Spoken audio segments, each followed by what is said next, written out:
I was watching an episode of the excellent HBO series Julia recently that featured this melt-in-your-mouth chocolate cake, and it brought to mind a client who reached out for help because she was having trouble achieving good results baking that exact cake in her new convection oven compared to the results she had achieved in her older traditional oven.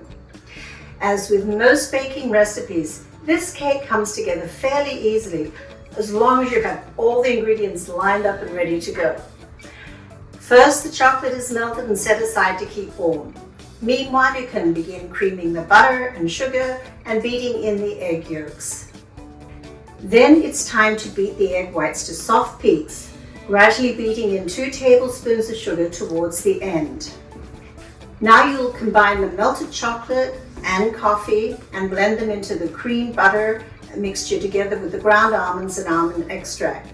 Finally, the egg whites are folded into the mixture with a small amount of the cake flour. Then the mixture is poured into the prepared cake pan and set to bake.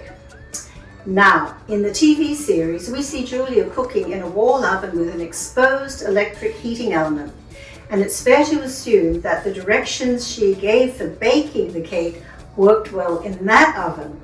But nowadays, most ovens have a concealed lower heating element and also a convection fan encircled by a heating element. So results will vary from oven to oven. And that's what makes it tricky. If you bake the cake in the traditional bake mode, then follow the recipe directions and bake the cake on the center rack of the oven at 325 degrees Fahrenheit for 25 minutes. However, if you bake the cake in the convection mode, reduce the temperature to 300 degrees.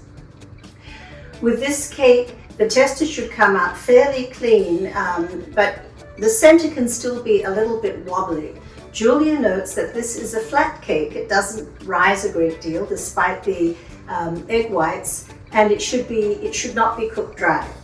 So it's a great recipe for a light chocolate cake, but pay attention to the cooking mode, rack position, and temperature for success.